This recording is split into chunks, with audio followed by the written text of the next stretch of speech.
اعوذ باللہ من الشیطان الرجیم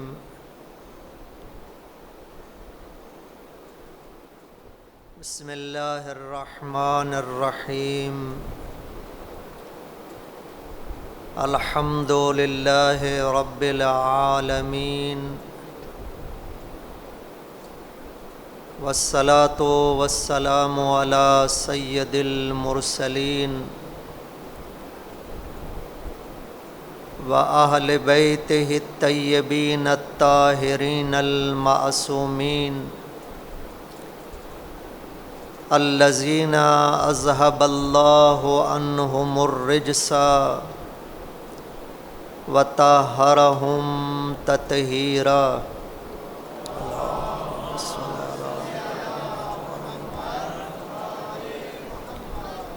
لا سیما بقیت اللہ العظم روحی و ارواح العالمین لتراب مقدمہ الفدا۔ اما بعد فقال الامام الحسین علیہ الصلاۃ والسلام انی لم اخرج عشرا ولا باطرا ولا مفسدا ولا ظالما۔ ایک مرتبہ باواز بلند صلوات پڑھیں۔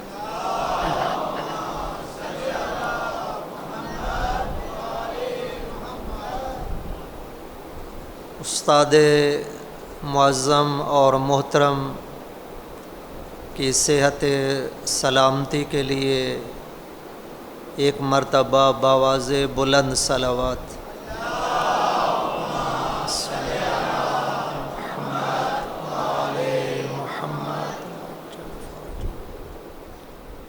خداوند کریم ہماری یہ عبادت اپنی بارگاہ میں منظور و مقبول فرمائے۔ امام حسین علیہ الصلاۃ والسلام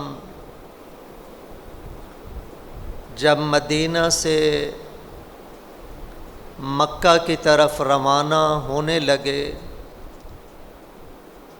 تو اسی وقت ایک وصیت نامہ امام علیہ الصلاۃ والسلام نے اپنے بھائی محمد ابن حنفیہ کے نام تحریر فرمایا، اور جو اکثر آپ خطباء سے سنتے بھی رہتے ہیں کہ امام علیہ الصلاۃ والسلام اس کے ابتدا میں، البتہ یہ جو خطبہ میں نے جہاں سے شروع کیا ہے یہاں سے شروع نہیں ہوتا، بلکہ خطبے کی جو ابتدا ہے، جو خطبہ شروع ہوتا ہے، سب سے پہلے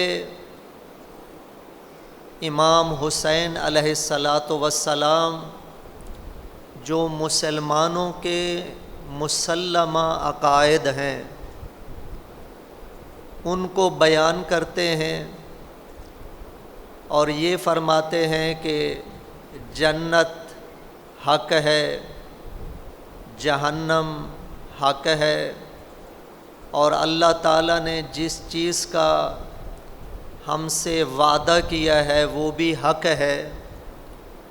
اور اس کے بعد یہ جملے کہ جس میں اپنا مقصد بیان کر رہے ہیں، اپنا ہدف بیان کر رہے ہیں۔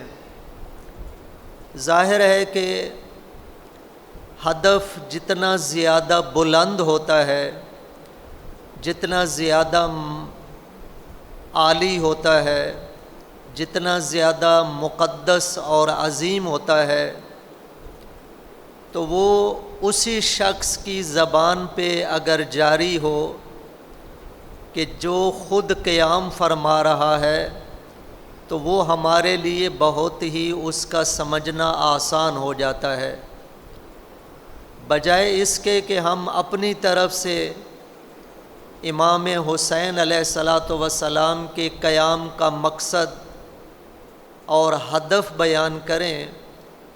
ہمیں چاہیے کہ امام علیہ الصلاۃ والسلام نے جو اپنے کلمات میں بیان کیا ہے، اس لیے امام یہ ارشاد فرما رہے ہیں کہ انی لم اخرج عشرا ولا باطرا ولا مفسدہ ولا ظالمہ، کہ میں جو مدینہ سے نکل رہا ہوں اور اپنے نانا کے اس روضہ اقدس کو چھوڑ رہا ہوں، اور یہ چھوڑنا میرے لیے نہایت ہی مجھ پر گراں گزر رہا ہے۔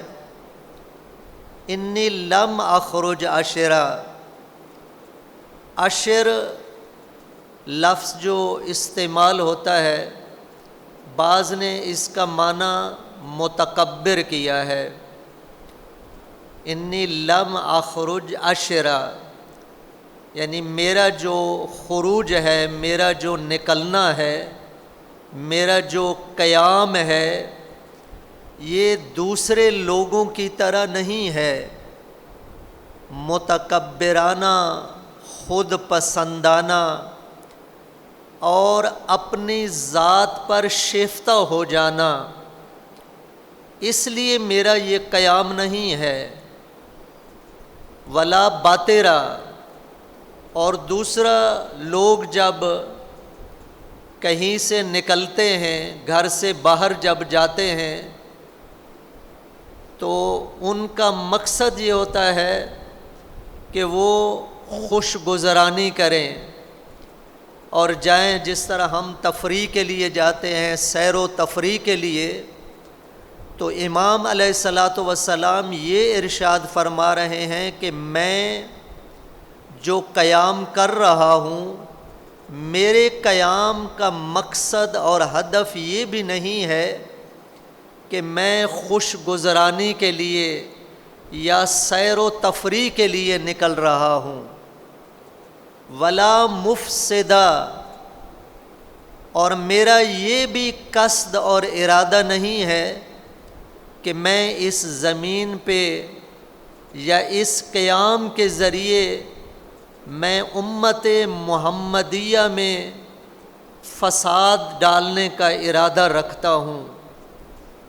جس طرح بعض مورخین نے یہ لکھا ہے، امام علیہ الصلاۃ والسلام کو یہ علم تھا کہ یہ بعد میں باتیں ہوں گی، اس لیے امام پہلے ہی سے جواب دے رہے ہیں۔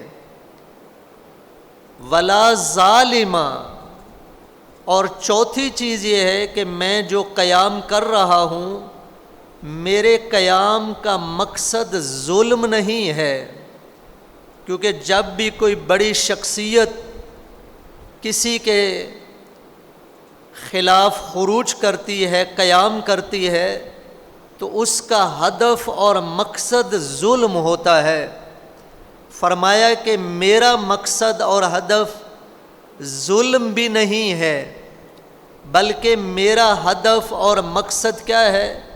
بل انما خرجت لطلب اصلاح امت جدی، کہ میرا مقصد اور میرے قیام کا جو ہدف ہے، میں اپنے نانا کی امت کی اصلاح کے لیے قیام کر رہا ہوں۔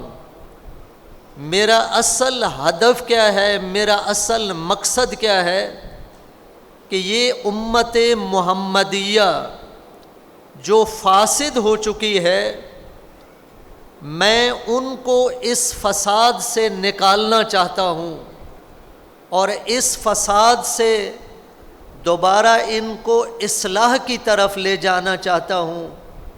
میرا ہدف یہ ہے۔ اور پھر اس کے بعد یہ بیان کرتے ہیں کہ میری سیرت، یعنی کوئی یہ شک نہ کرے کہ میری سیرت اور میرا یہ روش اور میری یہ جو سرمشق ہے جو لوگوں کے لیے میں رقم کر رہا ہوں، یہ سرمشق جو لوگوں کے لیے رقم کی جا رہی ہے، یہ میری سیرت اور میرے نانا کی سیرت میں کوئی فرق نہیں ہے۔ میری سیرت بھی وہی ہے جو میرے نانا رسول گرامی اسلام کی سیرت تھی۔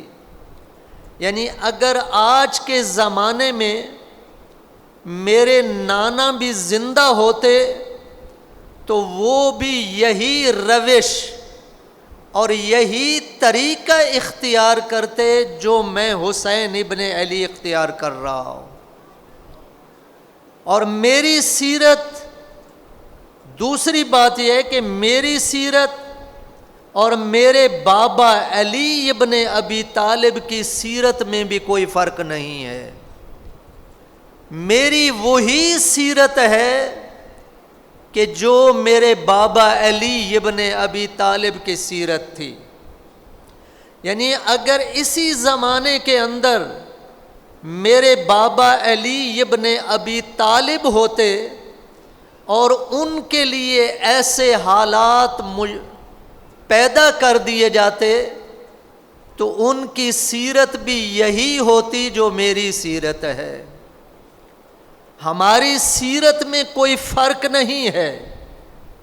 مثلا ہم جب دیکھتے ہیں سرور کائنات کی سیرت کا، جب ہم مطالعہ کرتے ہیں، علی ابن ابی طالب کی سیرت کا مطالعہ کرتے ہیں، پھر امام حسن مجتبی کی سیرت کا مطالعہ کرتے ہیں، تو ہمارے اندر کیونکہ تجزیہ اور تحلیل کی یہ طاقت اور قدرت نہیں ہوتی، اس لیے ہم یہ سمجھتے ہیں کہ ہر ایک کی علیحدہ سیرت ہے۔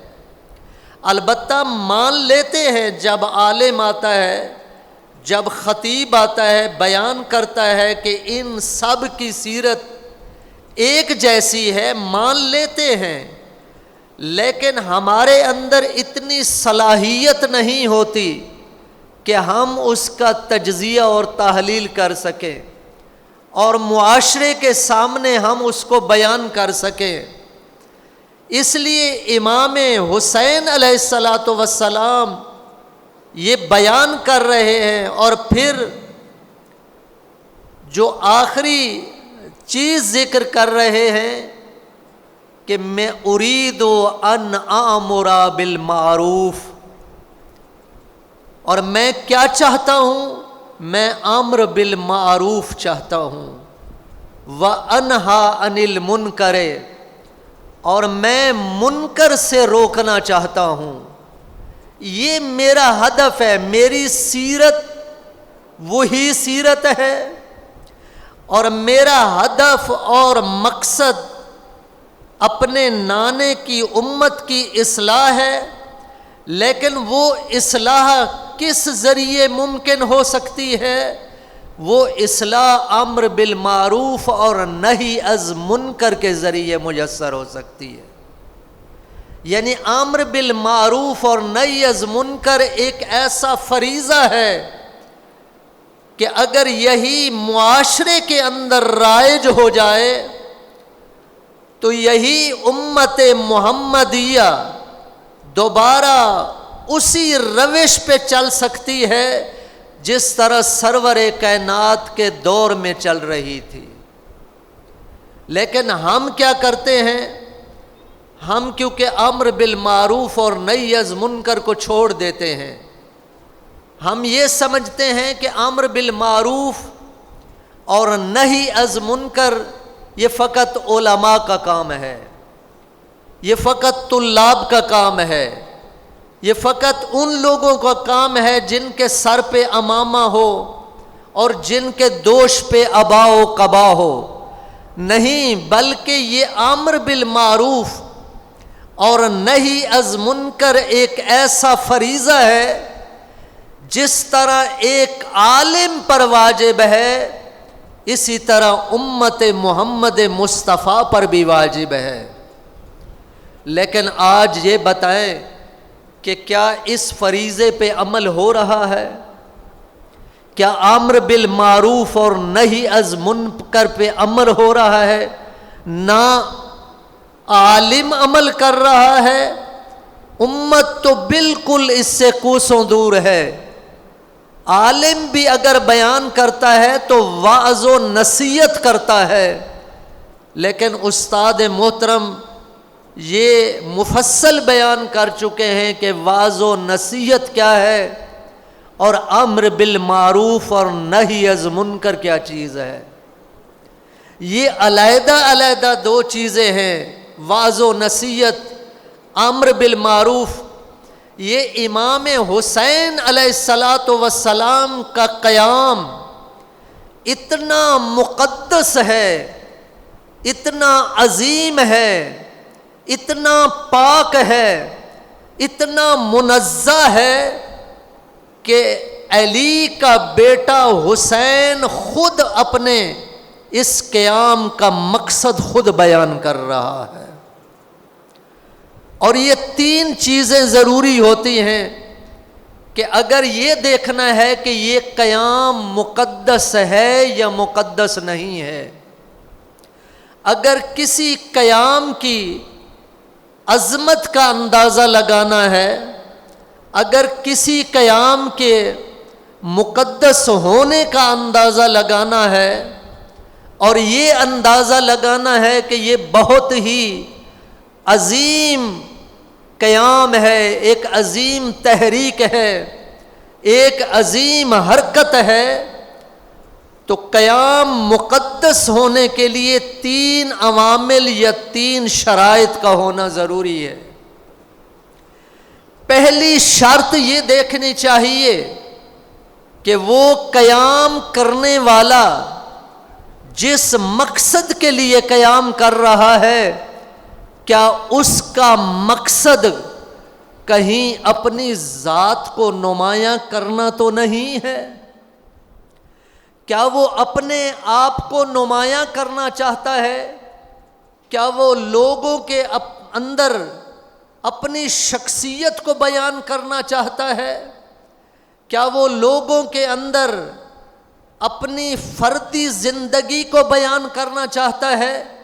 نہیں، حسین ابن علی کو ان چیزوں کی ضرورت نہیں تھی، کیونکہ حسین ابن علی کا جس گھرانے سے تعلق تھا اور جس گھر میں انہوں نے پرورش پائی، اس گھر کو ضرورت ہی نہیں تھی کہ وہ اپنی فردی اور شخصی زندگی کو نمایاں کرتے، بلکہ ہدف مقدس تب ہوتا ہے، وہ عظیم تب ہوتا ہے، اس کے اندر تقدس تب پیدا ہوتا ہے کہ اگر وہ قیام، وہ حرکت، وہ پوری انسانیت کے لیے ہو، فقط فرد کے لیے نہ ہو، پورے معاشرے کے لیے ہو، پوری امت محمدیہ کے لیے وہ قیام ہو۔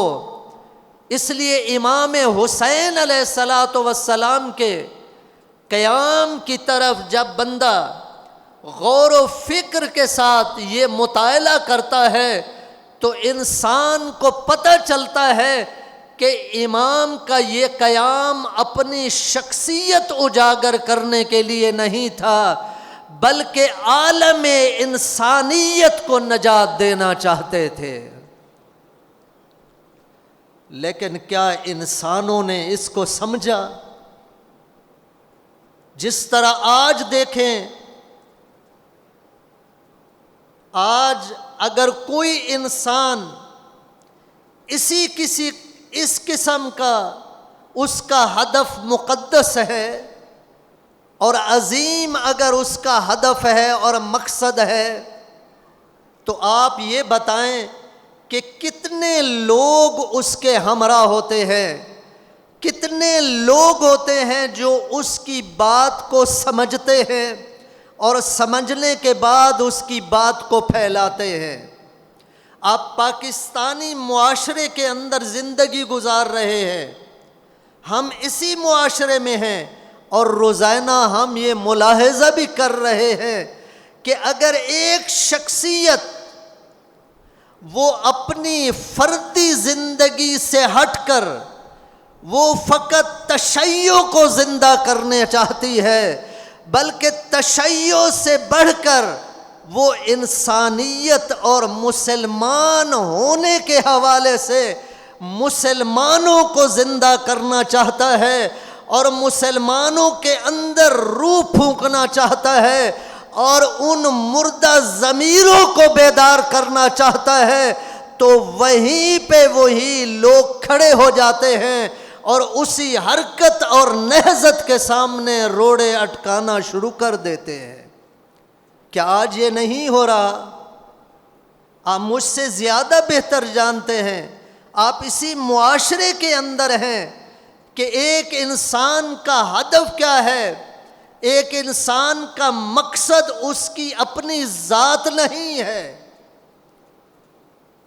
یہ ہمارے طلاب کرام بعض اوقات ہمارے حق میں زیادتی کرتے ہیں۔ یہ استاد لفظ پہلے سمجھنا چاہیے کہ استاد کا معنی کیا ہوتا ہے۔ ہر بندے کو استاد نہیں کہا جاتا، ہر بندہ استاد نہیں ہوتا۔ ہم ہر بندے کو کیا کہتے ہیں؟ یعنی جو بھی اسکول میں پڑھاتا ہے ہم اسے استاد کہتے ہیں، جو یونیورسٹی میں پڑھاتا ہے ہم اس کو استاد کہتے ہیں، جو کالج میں پڑھاتا ہے ہم اس کو استاد کہتے ہیں، جو مدرسے میں پڑھاتا ہے ہم اس کو استاد کہتے ہیں۔ استاد اسے نہیں کہا جاتا، پڑھانے والے کو نہیں کہا جاتا، جو آ کر عربی عبارتیں رٹ کر بیان کرے، جو دوسروں کے نظریات آ کر بیان کرے، وہ کبھی استاد نہیں ہوتا۔ ہم کیا کرتے ہیں؟ ہم مدارس میں ہمارے سامنے ایک کتاب ہوتی ہے، وہ کتاب شہید ثانی نے لکھی ہے، شہید اول نے لکھی ہے، وہ کتاب علامہ طباطبائی علیہ الرحمہ نے لکھی ہے، وہ کتاب آیت اللہ جوادی آملی نے لکھی ہے، وہ کتاب استاد محترم نے لکھی ہے۔ ہم کیا کرتے ہیں؟ ہماری اپنی فکر نہیں ہوتی، بلکہ وہی کتاب کے اندر جو لکھا ہوا ہوتا ہے اسی کو لوگوں کے سامنے آ کر بیان کرتے ہیں اور وضاحت کرتے ہیں۔ یہ استاد نہیں ہوتا۔ جس کے سامنے فزکس کی کتاب ہو اور وہ کتاب کو دیکھ کر پڑھائے، یہ استاد نہیں ہوتا۔ کتاب کسی اور کی لکھی ہوئی ہے، یہ فقط تبیین کر رہا ہے، یہ فقط بیان کر رہا ہے، بلکہ استاد وہ ہوتا ہے کہ جس کی باتیں اگر انسان سنے تو وہ کسی کتاب کے اندر نہ ملے، بلکہ وہی عین دین بھی ہوں اور اس کی اپنی فکر کا نتیجہ ہو، اس کو استاد کہا جاتا ہے۔ ہم فقط اتنا بیان کرتے ہیں، استاد محترم جب کہا جاتا ہے تو وہ فقط ایک شخصیت ہے۔ اس لیے علامہ طباطبائی علیہ الرحمہ کہ اپنے اساتذہ یہ بیان کرتے ہیں کہ علامہ جب درس تفسیر یا درس فلسفہ ام المقدس میں جب انہوں نے شروع کیا تو ان کے جو اساتذہ سے، جو ان کے پڑھانے والے تھے، جنہوں نے ان کو ان کی تربیت کی تھی، ان کی پرورش کی تھی، اب طالب علم علامہ کے درس میں آتے اور دوبارہ جب اپنے استاد کے پاس جاتے تو استاد یہ پوچھتا کہ بتائیں آج علامہ نے کیا ارشاد فرمایا ہے، آج علامہ نے اس آیت کے بارے میں کیا فرمایا ہے، آج علامہ نے اس نظریے کے بارے میں کیا بیان کیا ہے۔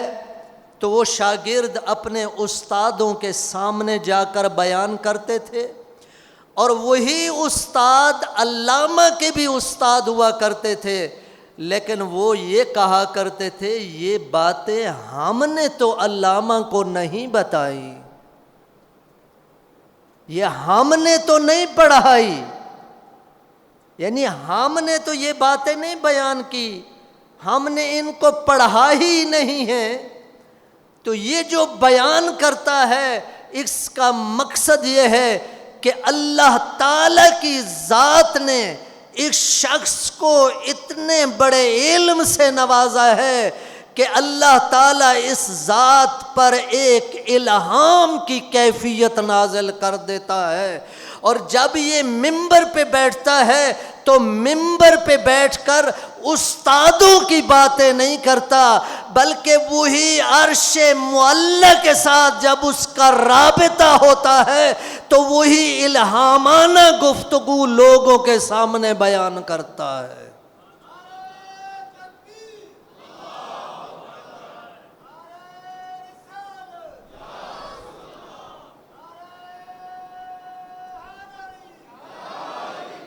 اور اس لیے ہم دیکھتے ہیں آپ کی استاد محترم سے کم آشنائی ہے، ہماری زیادہ ہے، ہم سے بھی زیادہ رکھنے والے آشنائی رکھتے ہیں، یعنی ہمیں جو البتہ ساتھ رہنے کا وہ توفیق ہوئی ہے، لیکن وہ جو علم ہے، جو عمل ہے، وہ ہمارے اندر وہ چیزیں نہیں ہیں،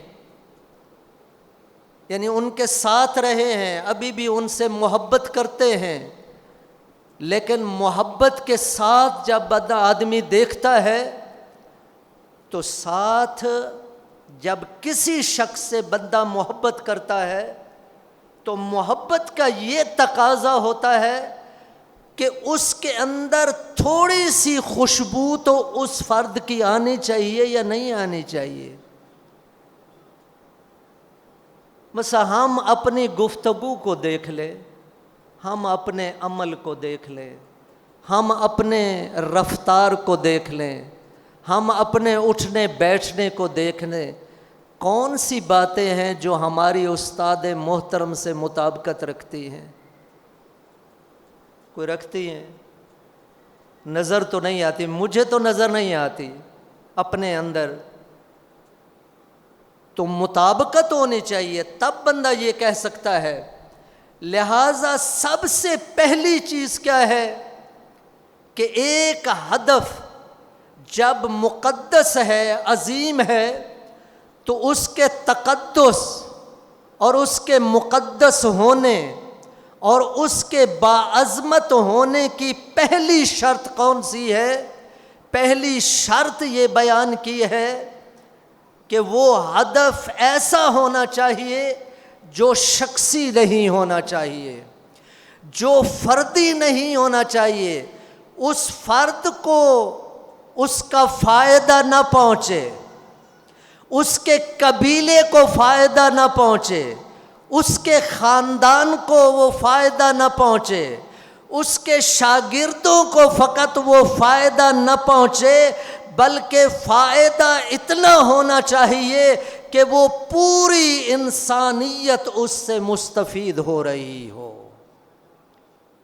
اور امام حسین کی قیام کے اندر اور نہضت کے اندر جب انسان غور کے ساتھ مطالعہ کرتا ہے تو انسان یہ دیکھتا ہے کہ حسین ابن علی کا ہدف اتنا مقدس ہے، اتنا عالی ہے، اتنا بلند ہے کہ یہاں پہ خدا کی قسم اگر یہ جملہ محقق کے دوران حضرت آیت اللہ خامنائی بیان نہ کرتے تو میں کبھی بھی بیان نہیں کرتا، لیکن محقق کے دوران اور یہ مجاہد یہ ارشاد فرما رہے ہیں کہ حسین ابن علی نے اس سر مشق کی ابتدا ڈالی کہ جس کی ابتدا پہلے جس کی پہلے کوئی بھی مثال نہیں ملتی، نہ رسول گرامی اسلام کے زمانہ میں مثال ملتی ہے، نہ علی کے زمانہ میں مثال ملتی ہے، نہ حسن مجتبی کے زمانے میں ایسی مثال نظر آتی ہے۔ اگر یہ دیکھنا چاہتے ہو تو اس مثال میں اور اس سرمشق میں فقط حسین ابن علی تنہا نظر آتا ہے۔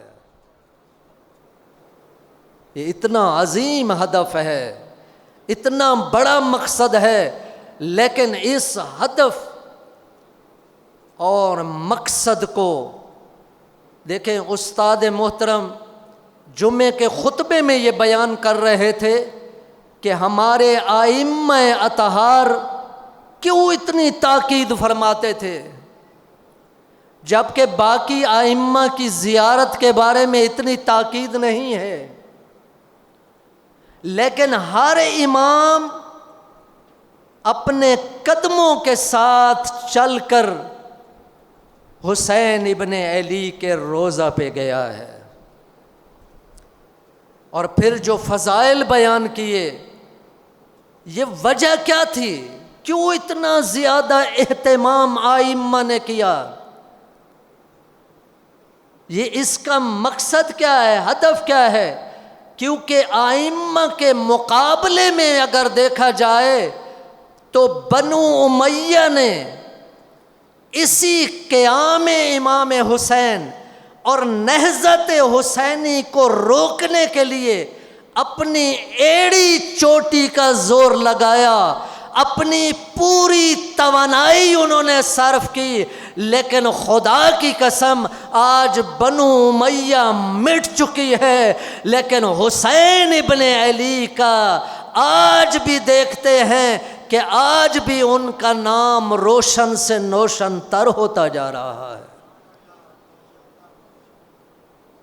لیکن انہوں نے بہت زیادہ کوشش کی، اور بنو امیہ نے جس طرح کم لطفی کی ہے، اسی طرح جو تاجر لوگ ہیں، جو امام حسین کے خون کے تاجر ہیں، انہوں نے بھی کوئی کمی نہیں چھوڑی۔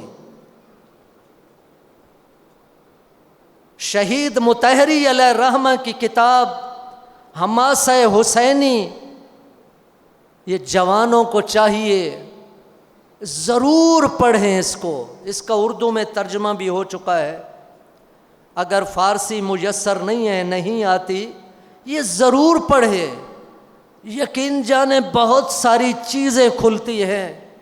یہاں پہ وہ بیان یہ کرتے ہیں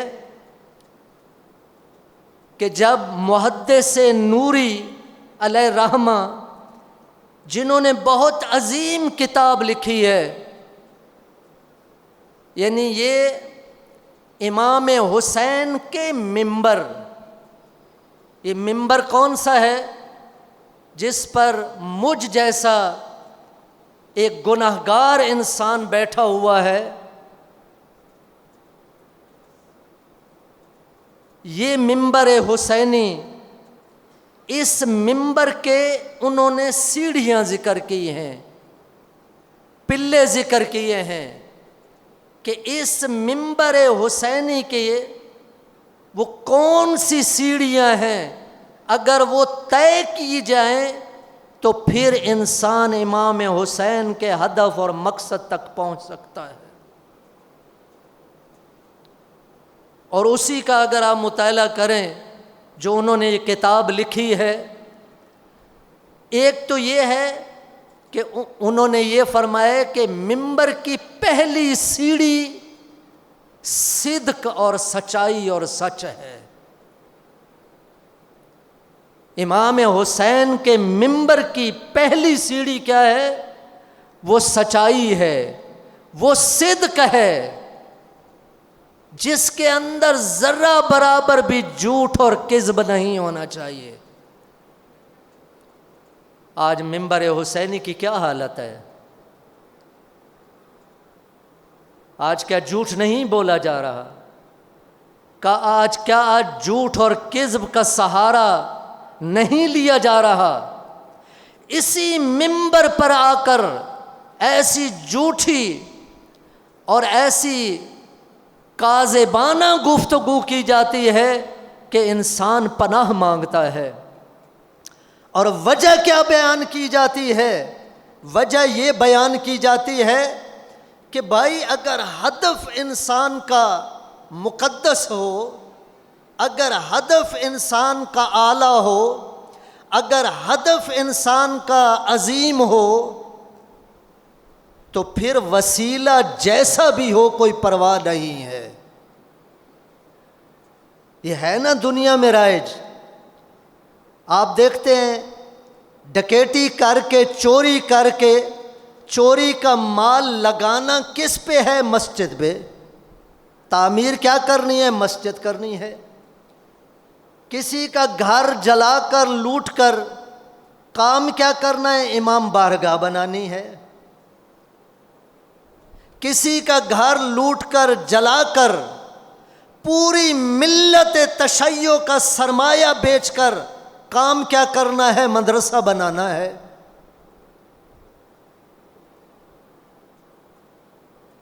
یہ کیوں کیا جاتا ہے؟ فقط اس لیے کہا جاتا ہے کہ ہدف عالی ہے نا.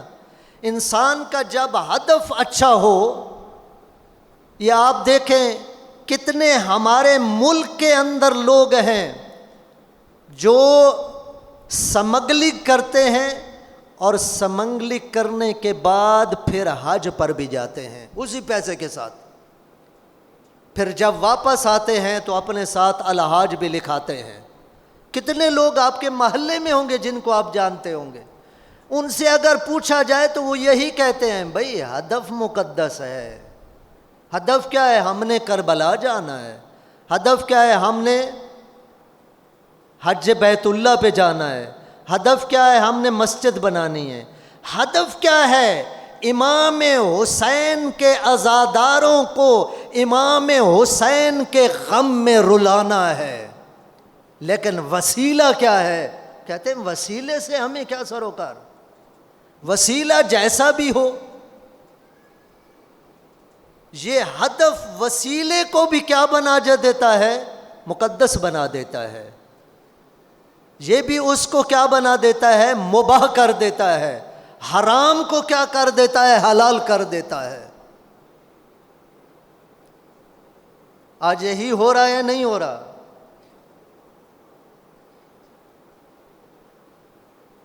یعنی یہی منبر حسینی پر اسی طرح ہو رہا ہے. فقط رلانے کی خاطر جھوٹ کا سہارا لیا جاتا ہے، منبر حسینی پہ بیان کیا جاتا ہے، اور ایسی ایسی جعلی روایات گھڑی جاتی ہیں. کیوں ائمہ نے اتنی زیادہ تاکید کی تھی؟ کیونکہ ائمہ کو علم تھا کہ اسی واقعے کے اندر تحریف بھی بہت زیادہ ہونی ہے، اس کے اندر اتنی تحریف ہونی ہے. اور آج وہی تحریف ہو رہی ہے. لفظوں میں بھی ہیر پھیر ہے، لفظوں میں بھی تحریف ہے. لفظ ہیر پھیر کے اور مقصد میں تو بالکل مقصد حسین تو نظر ہی نہیں آتا. ہدف امام حسین تو نظر بھی نہیں آتا. اس کے اندر یہی پہلے بھی ہوتا رہا ہے. یعنی اسی طرح ہوتا رہا ہے کہ تحریف مانوی، پھر یہ تحریف بعض اوقات مقصد بھی کی جاتی ہے ہیر پھیر، اور بعض اوقات یہ تحریف اور ہیر پھیر شخصیت بھی کی جاتی ہے. یعنی اس شخصیت کو اس طرح بیان کیا جاتا ہے، ایسے بیان کیا جاتا ہے، اس کی باتوں کو ایسے توڑ موڑ کے بیان کریں گے کہ ان کا مقصد کچھ اور ہوگا اور یہ کچھ اور مقصد لیں گے. امام حسین کے کلمات کے ساتھ بھی یہی کیا گیا. کسی نے کیا کہا؟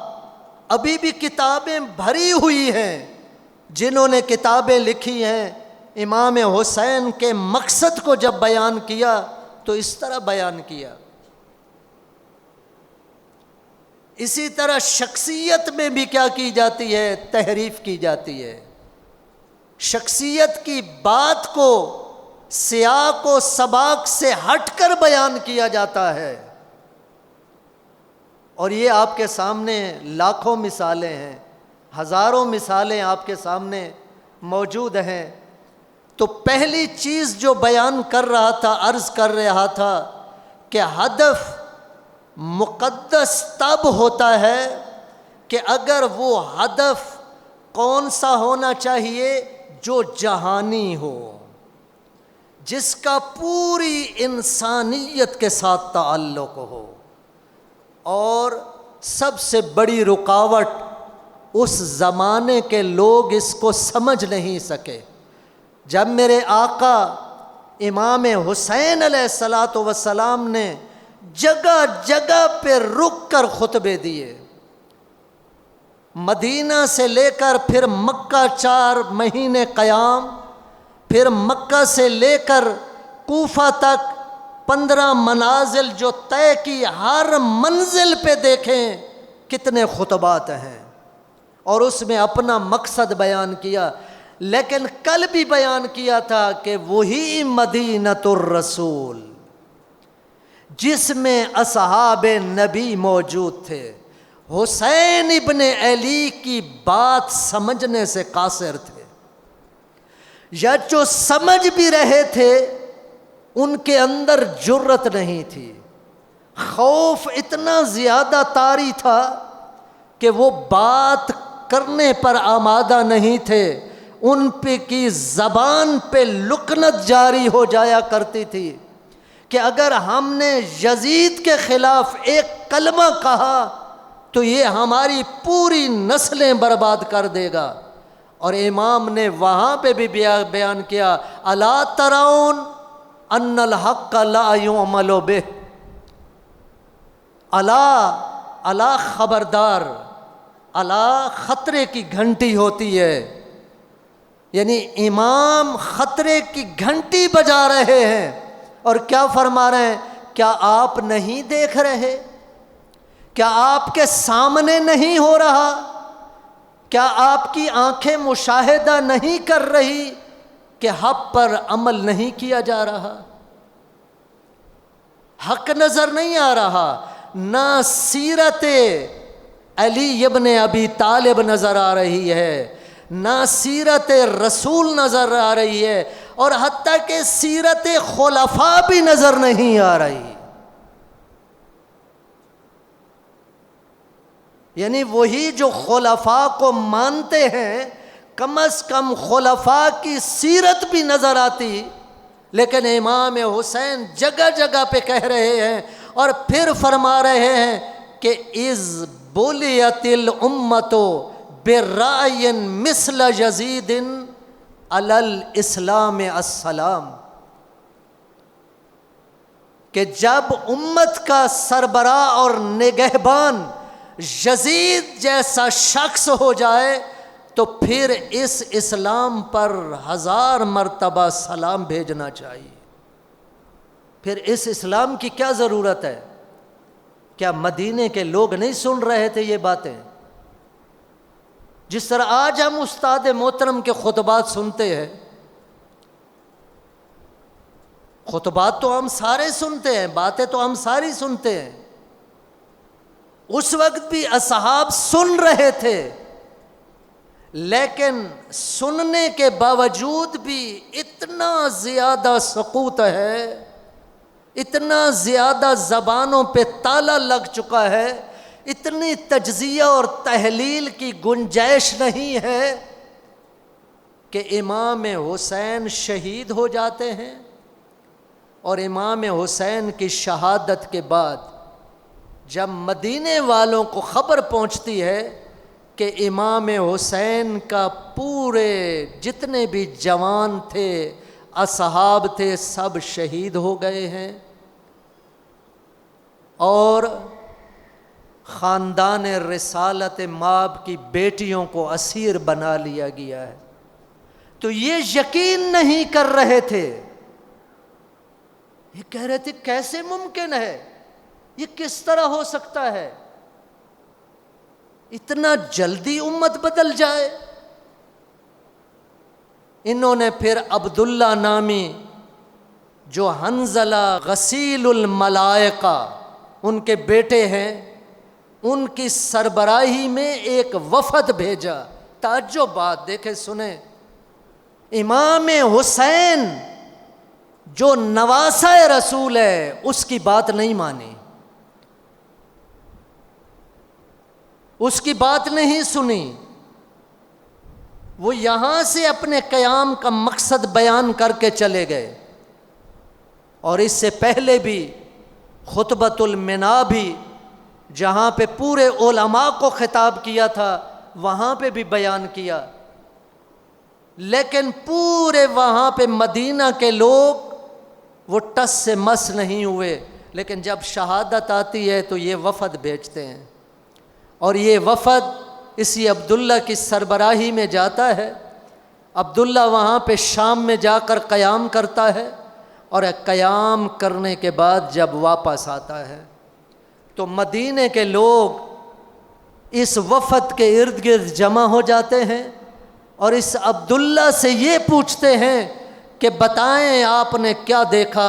اس نے کہا خدا کی قسم، جتنا عرصہ میں شام کے اندر رہا ہوں مجھے یہ ڈر تھا کہ کہیں ایسا نہ ہو کہ اس شام کی سرزمین پر آسمان سے پتھر برسنا شروع ہو جائیں۔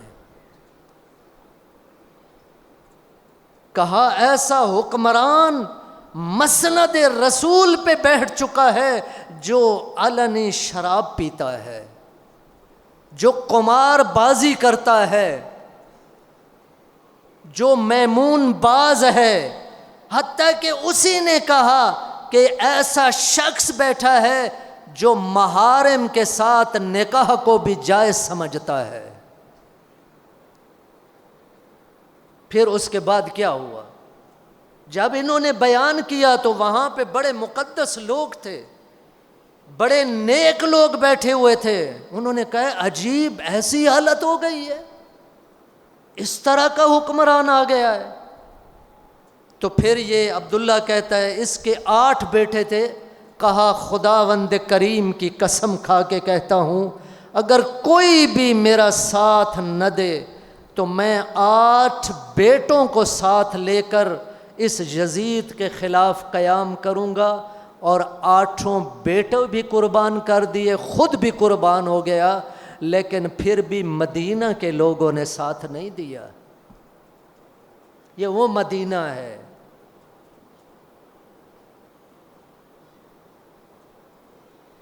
عجیب عجیب انسان جب تاریخ کا مطالعہ کرتا ہے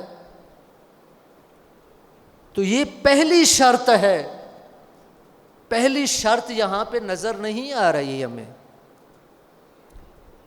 ایک ہدف مقدس، ابھی ہمارے جو اہداف ہیں، ہمارے جو مقاصد ہیں، بس پہلا ہدف مقدس تب ہوتا ہے، عظیم تب ہوتا ہے کہ اس کے اندر کیا ہو، وہ اس کا تمام جہان کے ساتھ تعلق ہو، پوری انسانیت کے لیے وہ مقصد ہو، وہ انسانیت کو بچانا چاہتا ہو۔ اور دوسری شرط جو بیان کی جاتی ہے کہ اگر دیکھنا ہے کہ وہ ہدف مقدس ہے یا مقدس نہیں ہے، دوسری شرط کہ وہ ہدف ایسا ہونا چاہیے، وہ حرکت، وہ نہضت ایسی ہونی چاہیے، اس کے کلمات اور اس کا جو محتوا اور اس کے اندر جو ساری چیزیں ہیں وہ اس طرح کی ہونی چاہیے کہ جو سوئی ہوئی امت کو ایک دفعہ بیدار کر دے، اس کے اندر حرکت پیدا کر دے، اور ظلمت کے اندر، تاریکی کے اندر روشنی پیدا کر دے۔ ظلمات کے اندر نور پیدا کر دے، وہ تب جا کر وہ قیام اور ہدف جا کر مقدس ہوتا ہے۔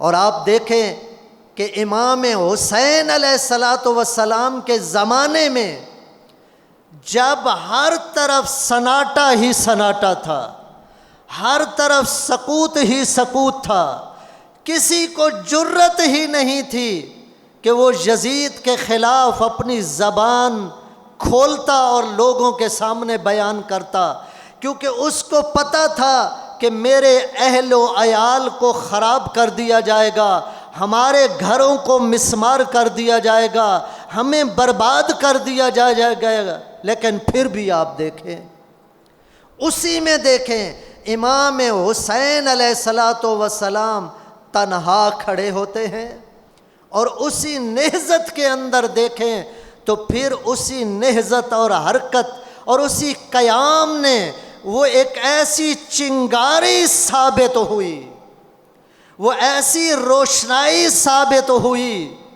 کہ اس روشنائی کا اثر وہ تاریکی کہ وہ جو تاریکی اس زمانے پہ چھا چکی تھی اور لوگوں کی زبانوں پہ تالے لگ چکے تھے، اور سکوت ہی سکوت تھا، اور سکوت کے ساتھ سکون بھی تھا۔ اشراف کس میں ہوتے ہیں؟ آرام اور سکون میں ہوتے ہیں۔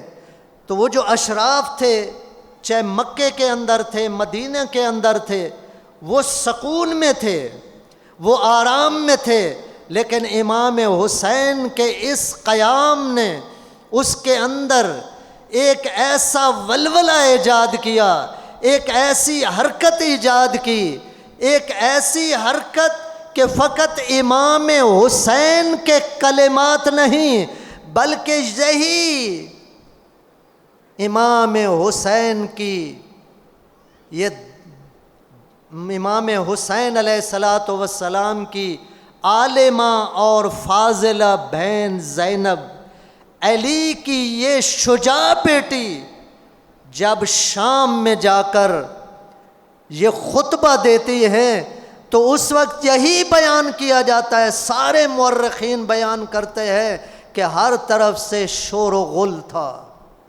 ہر طرف سے بازار ہے، بازار سجائے گئے ہیں، اور کہا کیا جا رہا ہے کہ ایک باغی کی بہن آ رہی ہے۔ بازار سجائے گئے، لیکن اس وقت فقامت زینب، جناب زینب کھڑی ہوتی ہیں، تو وہیں پہ جس صحابی نے علی ابن ابی طالب کا خطبہ سنا تھا اور تھا آنکھوں سے نابینا، وہ کہتا ہے خداوند کریم کی قسم، جب جناب زینب اسی دربار یزید میں کھڑی ہوئی، فَأَوْمَتْ إِلَى النَّاسِ، اور لوگوں کی طرف اشارہ کیا، تو اشارہ کرنے کی دیر تھی، اشارہ کرنے کے بعد کیا فرمایا؟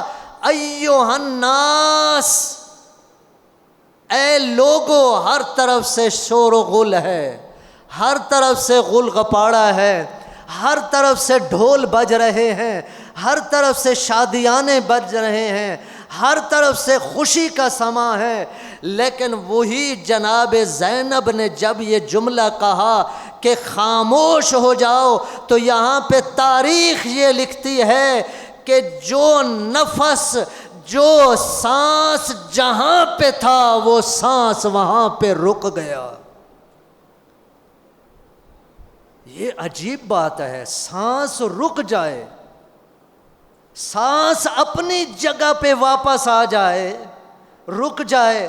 وَسَقَنَتِ الْأَجْرَاسِ، اور جتنے بھی وہ شادیانے بج رہے تھے، حتیٰ کہ جو جانور تھے ان کے گلوں میں جو چیزیں باندھی گئی تھی، ایک دفعہ ان پہ بھی سکوت طاری ہو جاتا ہے، سکون طاری ہو جاتا ہے۔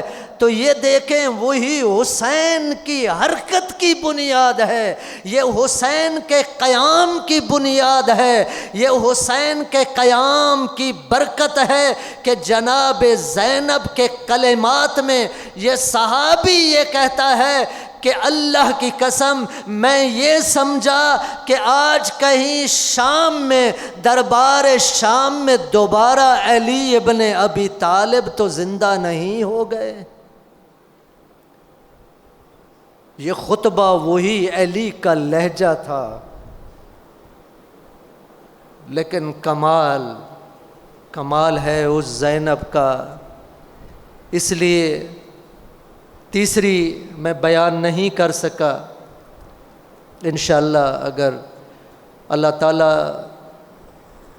پہلے بھی آپ سے التجا کی تھی، التماس کی تھی کہ خداوند کریم سے التجا کریں، التماس کریں کہ استاد محترم کی یہ کسالت جلدی رفع ہو۔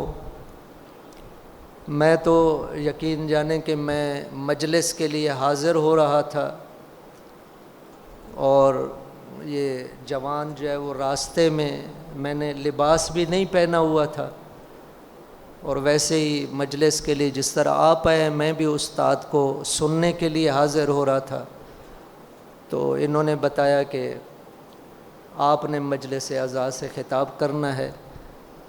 میرے جو ٹوٹے پھوٹے الفاظ ہیں انشاءاللہ آپ جو ہے وہ یہ سمع خراشی ہماری برداشت کریں گے، اور دعا کریں کہ اللہ تعالیٰ آقا محترم کو جلد صحت عطا فرمائے تاکہ ہم ان کے بیانات سے مستفید ہو سکیں۔ وہ جس طرح بیان کر رہے تھے وہ ہمارے لیے نہایت ہی ایک خوبصورت انداز ان کی گفتگو، ان کا ایک ایک لفظ یعنی اتنا جچا تلا اور چنا ہوا ہوتا ہے کہ بندہ یہ کہتا ہے کہ اس لفظ کو یہیں پہ ہی ہونا چاہیے تھا، کسی اور جگہ پہ نہیں ہونا چاہیے تھا۔ اتنے عظیم خطاب ہوتا ہے، بندہ سنتا ہے۔ اور یہ 10 دن اصل خطاب سننا مقصد نہیں ہوتا،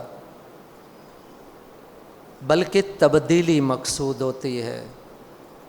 اگر ان 10 دنوں میں جو استاد محترم کی ہم گفتگو سنتے ہیں، اگر ہمارے اندر تبدیلی محسوس ہوتی ہے تو سمجھیں ہم مقصد کے زیادہ قریب ہو رہے ہیں، ہدف کے زیادہ قریب ہو رہے ہیں۔ لیکن اگر ہمارے اندر اثر دکھائی نہیں دیتا تو پھر اس سننے کا کوئی فائدہ نہیں ہے، کوئی ہدف وہ یعنی فقط آنا جانا ہی ہے۔ اس لیے ہمیں چاہیے کہ انہی تربیتی دروس کو اس انداز میں سنیں۔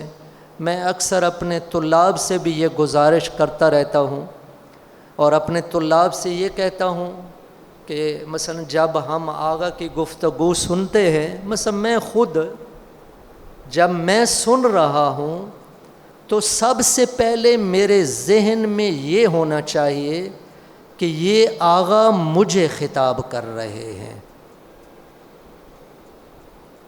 یہ کس کو خطاب کر رہے ہیں؟ مجھے خطاب کر رہے ہیں۔ ہم فوراً ضمیریں کہاں پہ پلٹاتے ہیں؟ ہم باہر پلٹانا شروع کر دیتے ہیں۔ مثلا اگر تھوڑا سا اشارہ مل جائے تو ہم بڑے وہ ہوتے ہیں کہ یہ فلاں کی طرف اشارہ ہے، یہ فلاں کی طرف اشارہ ہے، یہ فلاں کے بارے میں بات تھی۔ نہیں، پہلا ہدف اور مقصد کیا ہے کہ ہم مخاطب ہیں، ہمیں وہ خطاب کر رہے ہیں، ہمارے ساتھ وہ گفتگو کر رہے ہیں، ان کی گفتگو کا ہمارے اوپر کیا اثر ہو رہا ہے، یہ ہمیں اثر لینے کی ضرورت ہے۔ تو عرض کر رہا تھا کہ وہی جناب زینب کہ جو اتنی زیادہ دکھی تھی، جس کے اندر اتنے زیادہ غم ہیں، اور وہ غم عام خاتون برداشت نہیں کر سکتی، لیکن جناب زینب سلام اللہ علیہا کو اللہ تعالیٰ نے وہ جگر عطا کیا، وہ دل عطا کیا، اتنا عظیم دل، اتنا عظیم جگر، یہ فقط زینب کے اندر ہو سکتا ہے اور کسی کے اندر نہیں ہو سکتا۔ لیکن ایک ایسا مقام آیا ہے جوانوں، جناب زینب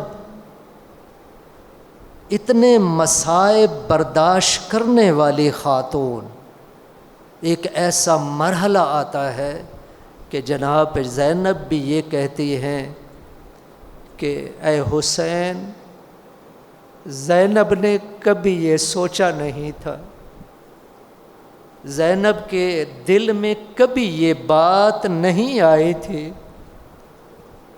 یہ کون سا مقام تھا؟ یہ وہی مقام تھا کہ جب جناب زینب سلام اللہ علیہ نے دربار یزید میں اپنے بھائی حسین کے سر اقدس کو نوک سنا پہ دیکھا تو برداشت نہیں کر سکی، اور وہاں پہ یہ بیان کرتی ہیں کہ ابھی تو اے ہلال، اے چاند، ابھی تو اپنے کمال کو نہیں پہنچا تھا، تو ابھی عروج کو نہیں پہنچا تھا، کیا ہو گیا ہے کہ آج میں آپ کو اس حالت میں دیکھ رہی ہوں؟ جناب زینب سے یہ برداشت نہیں ہو سکا، لیکن سب سے زیادہ مرحلہ اس سے زیادہ سخت ہے۔ یہ زینب کے لیے سخت تھا، لیکن سب سے زیادہ جو سخت مرحلہ ہے جوانوں، وہ امام زین العابدین کے لیے تھا کہ امام زین العابدین جو غیرت کا مجموعہ امام ہے، جو برداشت نہیں کر سکتا، اسی امام نے جب یہ دیکھا ہوگا، اب ہمارے اذہان میں یہی ہے کہ جب جناب زینب اور ان مخدرات عصمت اور طہارت کو جب سوار کیا گیا تو استاد محترم یہ بیان فرما رہے تھے کہ اونٹ پر سوار کرنے کا ایک اپنا طریقہ ہوتا ہے۔ جب بھی کسی کو اونٹ پہ سوار کیا جاتا ہے تو پہلے کجاوے رکھے جاتے ہیں، اور پھر کجاووں میں انہی لوگوں کو اس کجاوے کے اندر چیزیں رکھ کر پھر انہی کجاوے میں سوار کیا جاتا ہے۔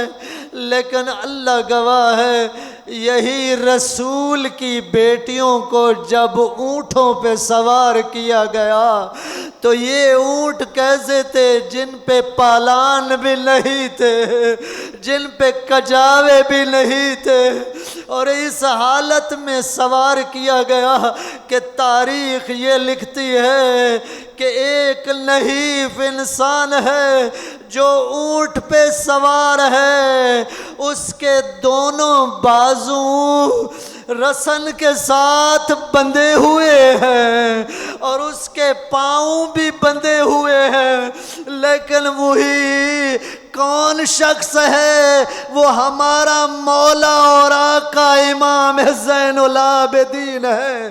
جب امام زین العابدین اس حالت میں ان مخدرات عصمت و طہارت کو جب لے کر جاتے ہیں تو جناب زینب فقط ایک درخواست کرتی ہیں، کہتے ہیں سجاد بیٹا، آپ نے یہ وعدہ کیا تھا کہ میں آپ کو حسین کا ضرور دیدار کراؤں گا، آج مجھ پر احسان کرو، اب جب ہم کربلا سے جا رہے ہیں تو ابھی حسین کا آخری دیدار تو کر لوں۔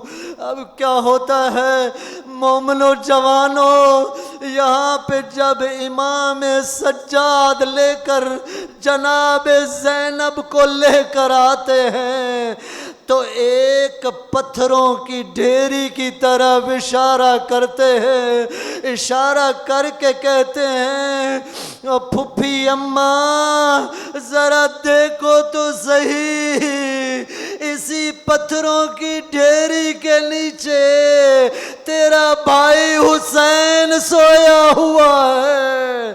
اب زینب برداشت نہیں کر سکی۔ جوانوں، جناب زینب نے اپنے آپ کو محمل سے نیچے گرایا۔ اب دونوں ہاتھ رسن سے بندھے ہوئے ہیں، پتہ نہیں زینب نے کیسے ہٹایا ہوگا۔ جناب زینب نے لاشا سے آہستہ آہستہ پتھر ہٹانا شروع کیے۔ اب دیکھا کیا ہے، جہاں پہ بدن تو موجود ہے لیکن سر موجود نہیں ہے۔ جناب زینب اپنے بھیا کا لاشا اپنے گود میں اٹھاتی ہے اور گود میں اٹھا کر ان کٹی ہوئی رگوں پہ بوسہ دے کر کہتے ہیں بھیا، مجھے اللہ کی قسم یہ وہ مقام ہے جہاں پہ میں بوسہ دے رہی ہوں، جہاں پہ نانا رسول بھی بوسہ نہیں دے سکے، جہاں پہ ماں زہرا بھی بوسہ نہیں دے سکی۔ اب جیسے ہی جناب زینب نے بوسہ دینا شروع کیا، یا استاد محترم بیان کرتے ہیں ایک دفعہ جناب زینب کے کانوں پہ ایک رونے کی آواز آتی ہے۔ جناب زینب نے دیکھا کہ میرے آقا امام سجاد زار و قطار رو رہے ہیں۔ جناب زینب پوچھتی ہیں سجاد اس وقت رونے کا سبب کیا ہے؟ کہا پھپھی اماں گھبرانا نہیں ہے، آپ اپنے بھائیا کی زیارت کر لو، آپ اپنی بھائیا کی زیارت کر لو، یہ زین العابدین جانے اور تازیانے جانے۔ زینب بھائی کا دیدار کر لو۔ اب تو میں اتنا ہی کہوں گا، وقت زینب نے دیدار نہیں کیا بلکہ اس وقت اللہ جانے سکینہ کی کیا حالت ہوگی جب سکینہ نے دیکھا ہوگا کہ یہ میرے بابا کا یہی لاشا بے گور و کفن پنا ہوا ہے جس کے ساتھ سر بھی نہیں ہے۔ ایک دفعہ سکینہ دوڑ کے آتی ہے، بابا کی لاش کے ساتھ لپٹ جاتی ہے، کہتی ہے بابا آپ نے تو وعدہ کیا تھا میں واپس آ جاؤں گا، کیا واپس آنے کا یہی طریقہ ہے؟ سیعلم الذین ظلموا یا منقلب صلی اللہ ماتم حسین اللہ